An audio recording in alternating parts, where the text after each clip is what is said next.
Section 1. You will hear a man having an interview for a job in a hotel. First, you have some time to look at questions 1 to 4.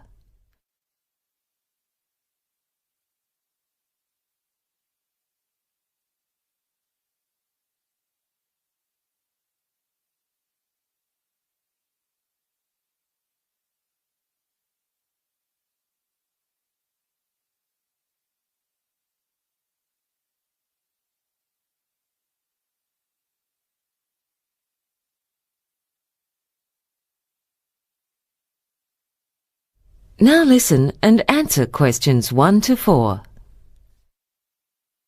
Good morning, Mr. Peters. Please come in and have a seat. Thank you. My name's Gloria McKell. I'm the personnel manager here. Now, before we start the job interview, I just need to get a couple of details from you. Sure. Now, first of all, I'd just like to confirm I have the correct details. Your name is George Peters, isn't it? Yes.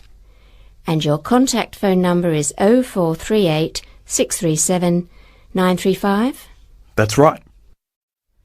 The man's phone number is 0438 637 935. So 0438 637 935 has been written next to the example on the question paper. Now continue with questions 1 to 4. We have vacancies for a couple of positions in our hotel at the moment. Which position are you interested in applying for? Room service. Room service, right. Now, I'd like to find out a little about your employment background. Have you worked in a hotel before, or have you been employed in any capacity in the hospitality industry? I've never actually worked in a hotel, but I've been a waiter in a couple of different places. Oh, good. I'm sure that experience will come in handy. Also, at the moment, I'm doing a course. Oh, what are you doing? I'm studying tourism management. I'm in the second year of a 3-year course. That's good to hear. Oh, by the way, we have quite a few international guests staying here. Do you speak any foreign languages? I did French at high school, and I'm studying Korean as part of my diploma course. And how well do you speak those languages? Well, I can have a simple conversation in French, but my Korean's still fairly basic, though I think it'd come in handy with room service. Good. Before you hear the rest of the conversation, you have some time to look at questions 5 to 10.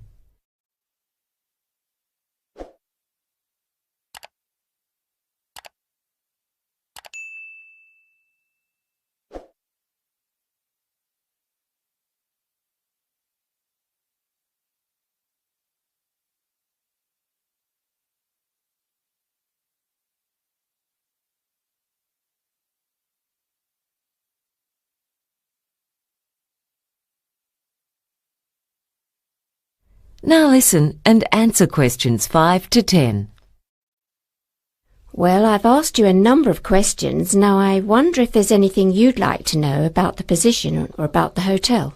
Could you tell me what the duties are of doing room service? I mean, I've got a vague idea, but it'd be good to know exactly what it involves. Yes, of course. In fact, your duties would not be limited to room service. There are a few extra things that are now part of the job you're applying for. For instance, the porter used to carry guests' bags to their rooms, but his position has been abolished, and that would now be your responsibility. Unlike a waiter, you don't take their orders for food. The kitchen staff does that by phone. Right. If you're on afternoon shift, you also have to take the afternoon newspapers to the guests who've ordered them. But if you're on the morning shift, it's done by the concierge. You're qualified to serve alcohol, aren't you? Yes.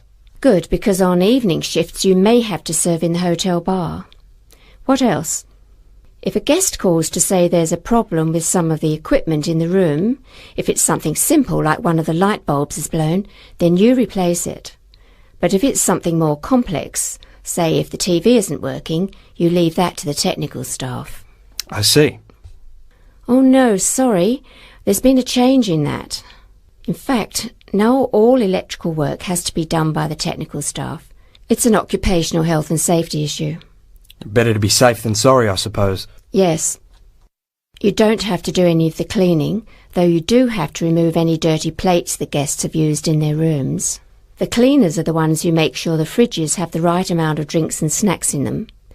There are a few other duties, but basically room service plays an important role in maintaining guest satisfaction, and so a friendly attitude and efficiency are what's required.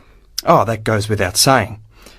And could I ask about the pay and conditions? Of course. The pay is $20 per hour, and $25 per hour between 10 p.m. and 6 a.m, as well as on Sundays. Right. And what's provided by the hotel? For instance, I suppose there's a uniform to wear? Yes, the hotel provides the jacket and trousers. However, you'd be responsible for doing your own laundry. Uh-huh. Oh, yeah, what about transport? Like, if we finish a shift around midnight, does the hotel pay for taxi fares to get back home? We used to do that, but now instead we allow staff to park for free on the premises. It can be very hard finding a parking space on the street around this area. Yeah, I had trouble getting a spot when I came here today. Yes, it's a busy area. I might just add that we pride ourselves on having a well-trained staff, so it's a good thing that you're doing your diploma. Yes, it's been a very interesting course so far. Good. Oh, one other thing, we also pay for medical insurance for all our employees as an extra incentive for working with us.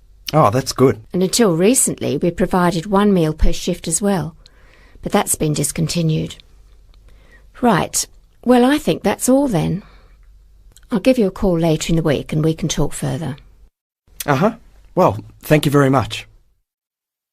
That is the end of Section 1. You now have half a minute to check your answers.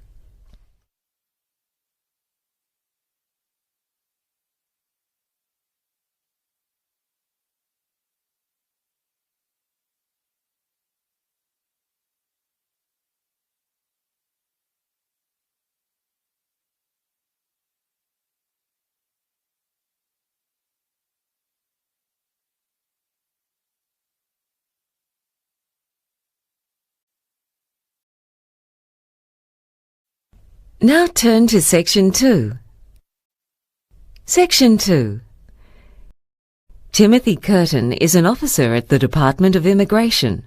You will hear him talking to foreign students at a business college regarding visa regulations. First, you have some time to look at questions 11 and 12.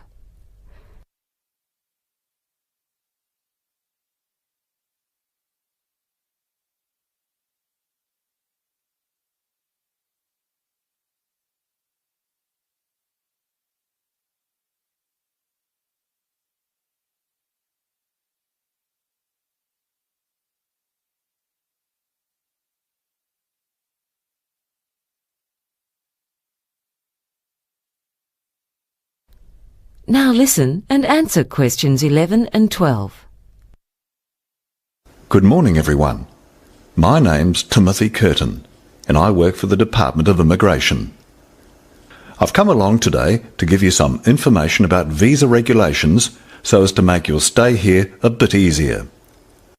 I'll be telling you about some of the rules for those on student visas and particularly about how to extend your visa. Now, I'm from the Atwood office of the Department of Immigration. At our office, we mainly process work visas. However, in the office where I used to work, I dealt mainly with student visas, which is why I was chosen to speak to you today. For other matters, such as residency applications or medical visas, you need to go to the Hampstead office of the department. For visas for people who are here on holidays, you can go to any office of the Department of Immigration. As you would know, there are certain conditions for people who hold student visas. For instance, if you move, you have to tell your college.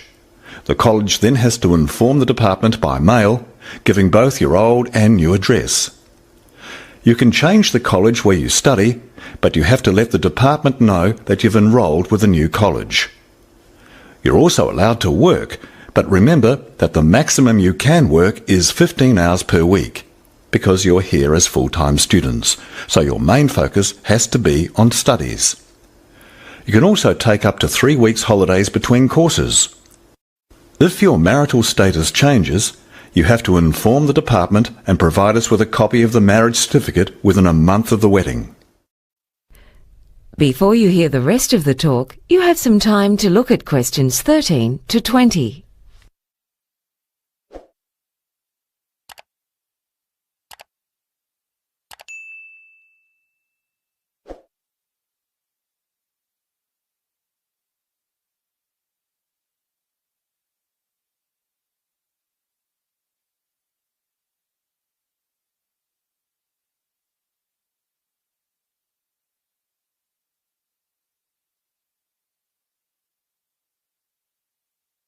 Now listen and answer questions 13 to 20. What I'd like to do now is go through the steps you have to follow when you want to extend your student visa, because a lot of students have to do that at some point while they're in this country. The first thing you have to do if you want to extend your visa is to pay for the next course you're planning to take. As you know, all courses have to be paid in advance. The course itself has to be of at least 4 months' duration, and you are advised to submit your visa application at least 2 months before the course is due to commence if possible. You need to keep a copy of the receipt of payment and send us the original. We advise that with all the documents you send us, that you keep photocopies for yourself, just in case any go missing. You'll also have to get a letter from the college you've been attending, which states your attendance record at that college. You already know that one of the requirements of a student visa is that you turn up to a minimum of 75% of your classes. If you've been absent for more than 25% of classes, you'll have to provide medical certificates stating that you were ill and unable to attend classes on those days. You then need to fill in a form to extend your student visa. That's Form 726C. You can obtain one by visiting any branch of our department, or else you can access it on the internet. At the end of my talk, I'll be handing out a brochure that gives our website address, as well as the addresses of department offices throughout the country.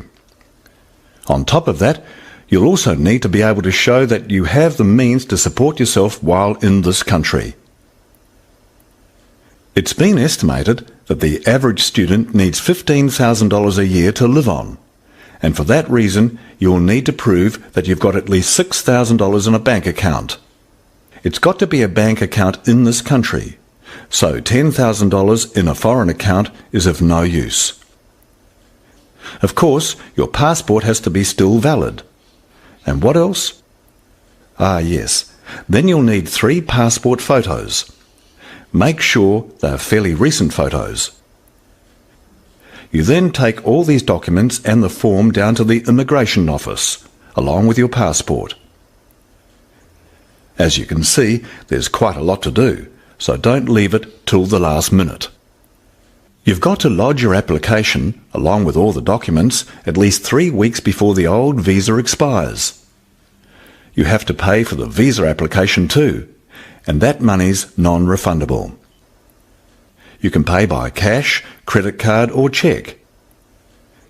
Oh, by the way, it'll cost you $325 to apply for an extension of your student visa. Wait, let me check that. Oh, that's right, it's gone up to $435. Then it'll take about a week to process your application. But we also have to make allowances for weekends and public holidays, and at times we have heavy workloads, so it may take as long as 12 working days before you get a reply. You might hear from us before that, but don't contact us before that period of time has passed. There may be a few things we need to ask you about before granting a visa, so there's a chance you'll be invited to an interview just so that we can check up on anything. But we'll let you know if we think that's necessary. Don't worry, if you can't remember all these things I've been talking about, they're all on Form 726C. Well, I think that's about enough from me. Now, do any of you have any questions? That is the end of Section 2. You now have half a minute to check your answers.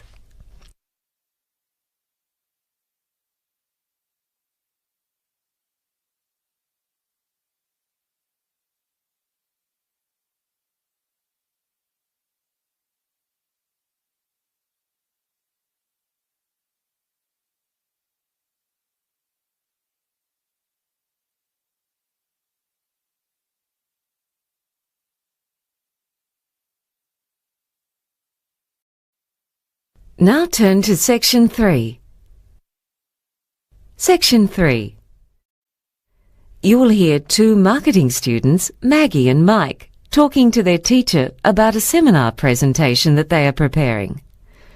First, you have some time to look at questions 21 to 24.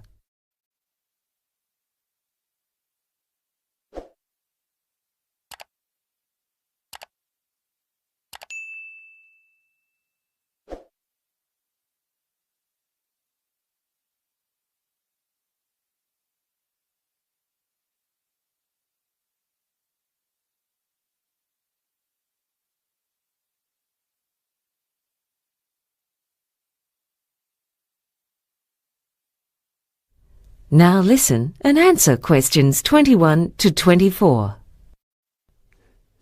So, you two are going to give a presentation next week about the beauty industry, aren't you? Yeah, we've divided it into two sections. First we'll be looking at the place of the beauty industry in the economy. Yeah, and then we were going to look at what drives it, as well as some recent trends. That sounds like a good way of doing it. OK, Mike, how are you going to be starting off? Well, first we were amazed at the size of the industry. It's measured in billions, not millions.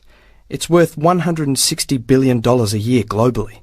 That figure includes products for hair care. They're worth $38 billion alone. Then there's makeup and perfume. I think that's $15 billion. Plus cosmetic surgery, skincare products, diet pills and health clubs. In America, more money is spent on beauty than on education. Really? Yeah. The profits of the leading company in the industry have been growing by 14% a year for the last 13 years. And the industry as a whole has been growing at a rate of 7% a year. In India, sales of anti-aging creams are growing by 40% a year. And you know the Avon ladies? Well, there are 900,000 of them in Brazil, which is more than the number of people in its navy and army. Amazing. Now, just going back a bit, you mentioned cosmetic surgery. Do you have any data on that? Yeah.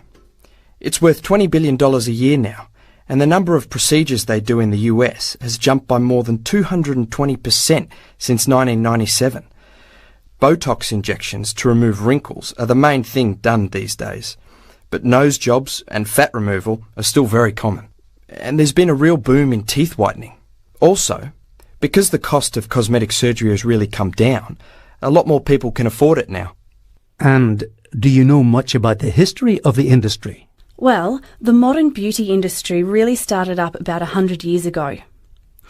When photography became widespread, it became much easier for the public to see idealised standards of beauty, and people wanted to buy the products to make themselves look like the models they saw in magazines.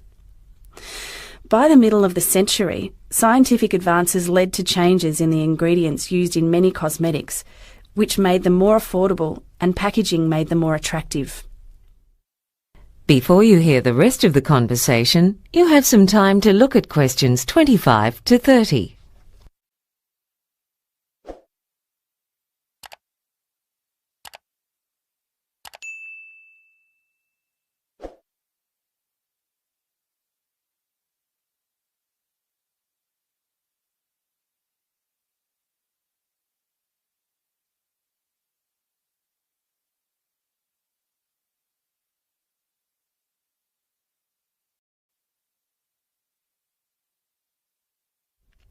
Now listen and answer questions 25 to 30. Now, in the second part of your presentation, you're going to be looking at why people buy the products. Yes, that's right.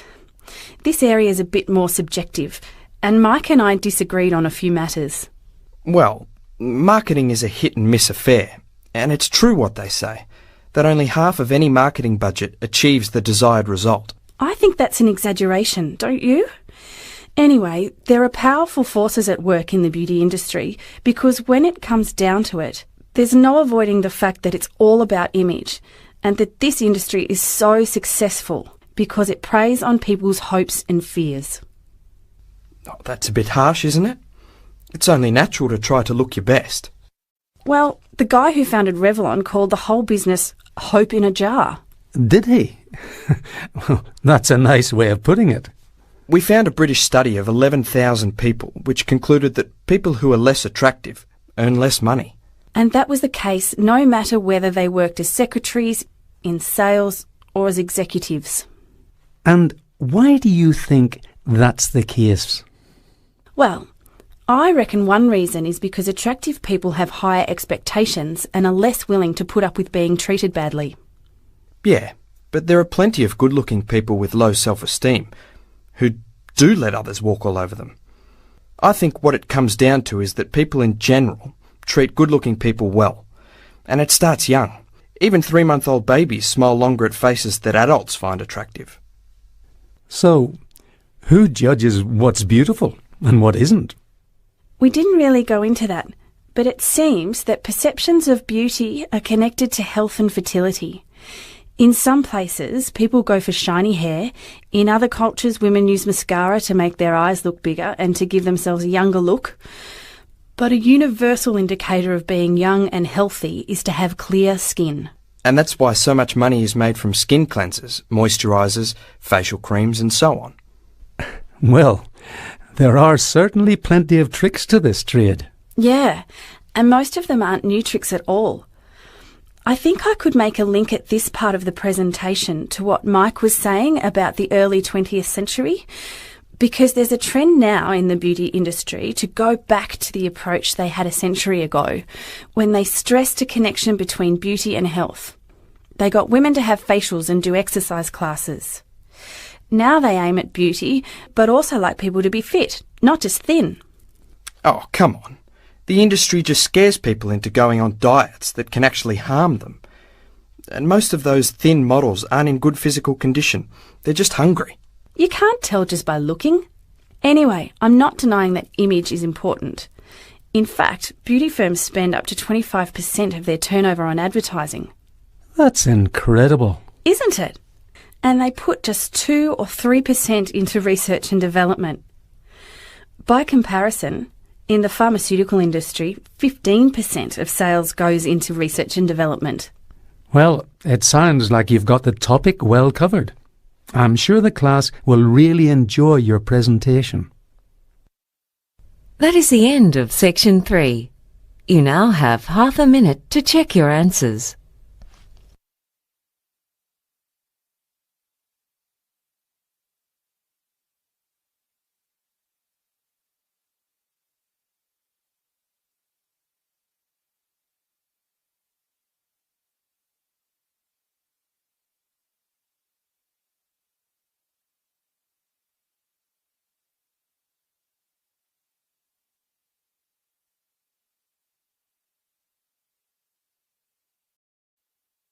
Now turn to Section 4.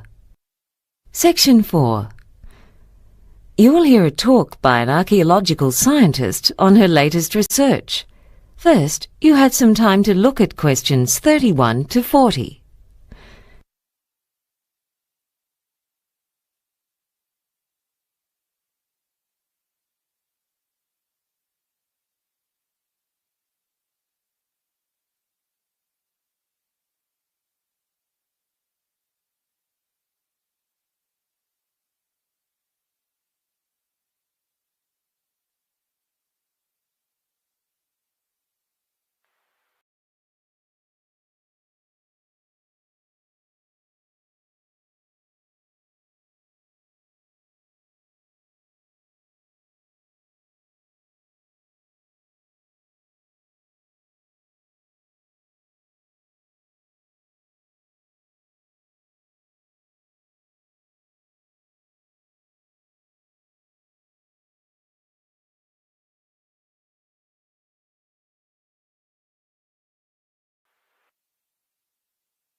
Now listen and answer questions 31 to 40. Good morning, ladies and gentlemen. Many of you may remember that in 1991, a couple who were hiking high in the mountains on the border between Italy and Austria found the body of a man who had died 5,300 years ago. This corpse was later given the nickname the Iceman. Fortunately, a complete set of clothes and a variety of gear were found on or near the corpse, and these give us further clues as to his identity. Today, I'd like to speak to you about some of the latest findings on the Iceman. Scientists have learned from the Iceman's corpse in the same way as detectives investigating a murder gather clues from the victim's body. The study of the Iceman's bones shows that he was 46 years old at the time of death, which is relatively old for people at that time. It appears that he belonged to a group from central northern Europe rather than to the group of people who lived not far to the south of the spot where his body was found. Yet it seems he may have moved around somewhat during his life. Although exactly where he spent his life is unknown, investigation of his tooth enamel suggests that he grew up in one place and then spent several decades in another area. Samples taken from his stomach and intestines give us an indication of what he'd eaten shortly before his death, including grains, though this does not allow conclusions to be drawn as to what he usually ate. However, samples of his hair show that his usual diet consisted of plants and the meat of several animals. Living in a time long before the development of modern medicine, the tattoos on his back may indicate acupuncture points, yet on the other hand they could simply be a form of body decoration. It seems that he was not in a good state of health in the last 6 months of his life. There are 3 lines, known as Bowes lines, on the single fingernail that was found. These lines occur if the nail stops growing due to illness and then starts growing again. It was initially assumed that he died of the cold in autumn because of the presence of a piece of fruit that ripens in late summer. Yet there is now strong botanical evidence that he died in spring. This is because pollen of the hop hornbeam tree was found in his intestines, and that small tree blooms only in late spring. So he may have breathed some in or drunk some water containing the pollen shortly before his death.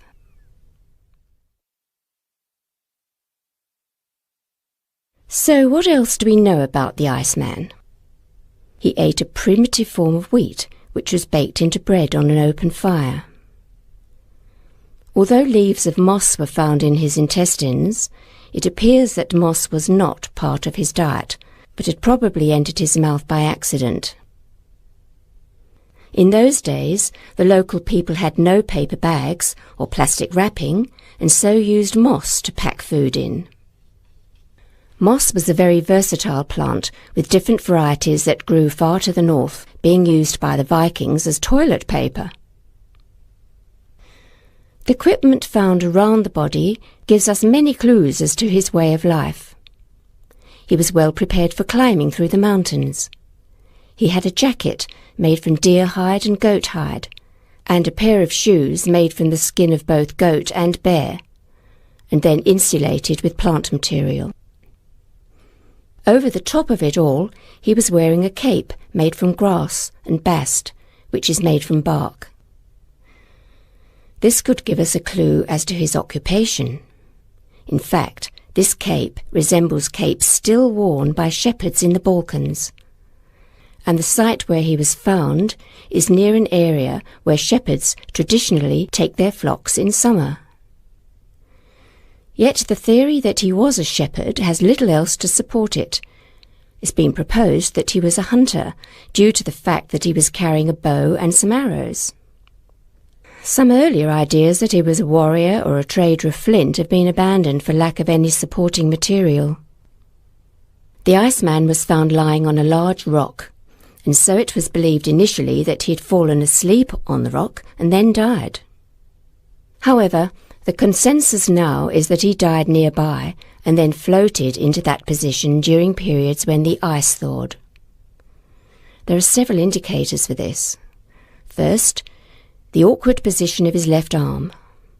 Second, the position of his right hand, which was stuck under another rock. Third, the missing outer layer of skin. And the fact that some of his belongings were a few metres from the body. Despite these interesting findings, there are still many things that we don't know about the Iceman. What was he doing up there high in the mountains, apparently by himself? Did he die from exhaustion and cold while running away from danger? We may never know exactly what the cause of death was, because this would require an autopsy, which has not been allowed as it would cause too much damage to the corpse. When the body was first removed, it was thought to be that of a missing mountain climber, and a number of people disturbed the site, wrecking a good part of the evidence in the process. But hopefully, with further research, we will be able to solve some of the mysteries that still surround the Iceman, who's already taught us so much about the way of life at that time. That is the end of Section 4. You now have half a minute to check your answers.